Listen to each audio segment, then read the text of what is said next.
নমস্কার বন্ধুরা, welcome to my channel the creative Sumita. জয় বাবা লোকনাথ ব্রহ্মচারী। আজকের ভিডিওতে আমরা জেনে নেব 1433 বঙ্গাব্দের এবং ইংরাজি 2026 সালের কত তারিখে লোকনাথ বাবার তিরোধান দিবস পড়েছে, বাবার পুজো করার শুভ সময়, আর বাবার প্রিয় ফুল, বাবার প্রিয় ফল এবং বাবার প্রিয় মিষ্টি আর প্রিয় ভোগ কি। পূজার দিন বাবার কৃপা পেতে 5টি কি উপায় পালন করবেন, তাই ভিডিওটি স্কিপ না করে সম্পূর্ণ দেখার অনুরোধ রইল। বন্ধুরা, আজ আমরা এমন এক মহাপুরুষের কথা জানব যার চরণে আশ্রয় নিলে সকল বাধা দূর হয়। 19 শতকের শ্রেষ্ঠ যোগী শ্রী শ্রী লোকনাথ ব্রহ্মচারী। 1297 বঙ্গাব্দের 19শে জ্যৈষ্ঠ তিনি দেহত্যাগ করে অমরত্ব লাভ করেন। প্রতি বছর এই দিনটি আমরা গভীর শ্রদ্ধার সঙ্গে পালন করি। আমরা প্রথমেই জেনে নেব বাবার প্রিয় ফুল। নীল শাপলা শালুক বাবার ভীষণ পছন্দের। তাছাড়াও সাদা বেলফুল, অপরাজিতা এবং কুন্দ ফুল বাবার ভীষণ প্রিয়। ফুলের সাথে অবশ্যই বাবাকে বেলপাতাও অর্পণ করতে হয়, কারণ তাকে শিবজ্ঞানী আমরা পুজো করি। এছাড়াও সাদা ফুল এবং তুলসী পাতা পূজার অবিচ্ছেদ্য অংশ। বাবার প্রিয় ফল। বাবার খুব প্রিয় ফল হলো তালের শাঁস এবং কালোজাম। যেহেতু জ্যৈষ্ঠ মাসে এই ফলগুলো পাওয়া যায়, তাই এর সাথে বিভিন্ন মরশুমি ফল যেমন আম, কাঁঠাল ইত্যাদিও নিবেদন করতে হয়। বাবার প্রিয় মিষ্টি। মিছরি বাবার ভীষণই প্রিয়, তার সাথে আমৃতিও বাবা পছন্দ করেন। গোবিন্দভোগ আতপ চালের দুধের সাদা পায়েসও বাবার ভীষণ পছন্দের। সাদা রঙের যে কোনো মিষ্টি বাবাকে অর্পণ করা যায়। বাবার ভোগের প্রধান বৈশিষ্ট্য হলো এর সারল্য। বাবা জাঁকজমকের চেয়ে ভক্তি বেশি পছন্দ করতেন। তিনি বলতেন, আমার জন্য একটু মিছরি আর জল রাখিস। এটিই তার প্রধান ভোগ। সাদা বাতাসাও বাবাকে অর্পণ করা যেতে পারে। বাবার বাল্যভোগ চিড়ে, কলা, নারকেল। বাবাকে এই দিন গোবিন্দভোগের সাথে নানা রকম সিদ্ধ দিয়ে ঘি ভাতও অর্পণ করা হয়। ভোগের মধ্যে খিচুড়ি বা লাবড়াও রাখতে পারেন। আতপ চালের সাদা খিচুড়ি এবং বিভিন্ন সবজি দিয়ে তৈরি লাবড়া বা পাঁচমিশালি তরকারি বাবাকে অর্পণ করা হয়। সঙ্গে অবশ্যই গোবিন্দভোগ চাল এবং ঘন দুধ দিয়ে তৈরি পায়েস নিবেদন করবেন। রান্নার সময় জয় বাবা লোকনাথ মন্ত্র মনে মনে জপ করে এই প্রসাদ তৈরি করলে তার স্বাদ হয় অমৃত তুল্য। সকাল থেকেই শুদ্ধ বস্ত্রে বাবার নাম জপ করে দুপুরে নির্দিষ্ট সময়ে ভোগ নিবেদন করাই নিয়ম।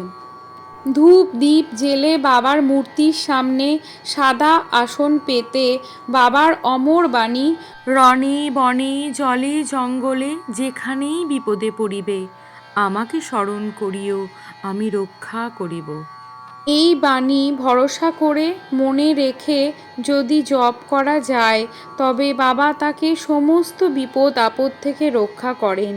বাবার সহজ সরল মন্ত্র হল জয় বাবা লোকনাথ, জয় ব্রহ্ম লোকনাথ, জয় শিব লোকনাথ, জয় গুরু লোকনাথ।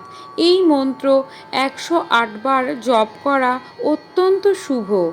এবার জেনে নেব 2026 সালে বাবার তিরোধান দিবস 3রা জুন, আর বঙ্গাব্দ 1433-এ 19শে জ্যৈষ্ঠ বুধবার। 19শে জ্যৈষ্ঠ দিনব্যাপী বাবা লোকনাথের পুজো আরাধনা করা যাবে, তবে শুভ সময় হলো সকাল 6টা 43 থেকে সকাল 9টা 25 পর্যন্ত। পুজোর জন্য অত্যন্ত শুভ সময় মনে করা হয়।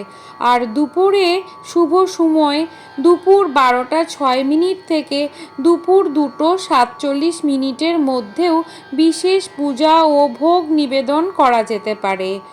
সন্ধ্যায় প্রদীপ জ্বালিয়ে বাবা লোকনাথের নাম জপ ও আরতি করার রীতি প্রচলিত। ভক্তরা এই দিন নিরামিষ ভোজন করেন এবং সকাল থেকে উপোস করে বাবার চরণে ফুল বেলপাতা মিষ্টি দিয়ে তাদের মনের ভক্তি সহকারে সরল বিশ্বাসেই পুজো করেন। বাবা লোকনাথ আমাদের শিখিয়েছেন ধৈর্য এবং আত্মবিশ্বাস। এই তিরোধান দিবসে বাবাকে পুজো করার সাথে সাথে বাবার আদর্শগুলো আমাদের জীবনে ধারণ করা উচিত। শুদ্ধ মনে বাবাকে মন থেকে ডাকলেই তিনি সাড়া দেন। বাবা লোকনাথ কোনো সাধারণ সন্ন্যাসী ছিলেন না, তিনি ছিলেন স্বয়ং শিবের অবতার, করুণার সিন্ধু। 160 বছর বয়সে নশ্বর দেহ ত্যাগ করে তিনি লীন হয়েছিলেন পরমাত্মায়। তিনি আজও আছেন আমাদের বিশ্বাসে, আমাদের সংকটে আর আমাদের চোখের জলে। বাবার চরণে নিজেকে সঁপে দেওয়ার জন্য খুব বড় আয়োজনের কোনো প্রয়োজন নেই, প্রয়োজন শুধু অকৃত্রিম ভক্তির। চলুন বন্ধুরা জেনে নিই 19শে জ্যৈষ্ঠ বাবার কৃপা পেতে আরও কি 5টি উপায় আমরা করতে পারি। প্রথমত, নীল ফুল অর্থাৎ অপরাজিতা বা শালুক ফুল দিয়ে না পেলে সাদা ফুল, বেল ফুল দিয়েও বাবাকে বেলপাতা এবং তুলসী পাতা সহযোগে ভক্তি ভরে পুজো করুন। দ্বিতীয়ত, বাবার প্রিয় ফল তালশাঁস বা মিছরি অবশ্যই অর্পণ করুন। তৃতীয়ত, এই দিন দরিদ্র বালকদের দান করলে বা তাদের কিছু ফল মিষ্টি অর্পণ করলেও বাবা ভীষণ খুশি হন। চতুর্থ উপায় হলো বাবার কৃপা পেতে এই দিন অবশ্যই বাবার ব্রতকথা শ্রবণ করুন অথবা বাবার পাঁচালি পাঠ করুন। 5 নম্বর হলো বাবার নাম জপ। শ্রী শ্রী বাবা লোকনাথ ব্রহ্মচারীর আরাধনার জন্য কোনো জটিল মন্ত্রের প্রয়োজন হয় না।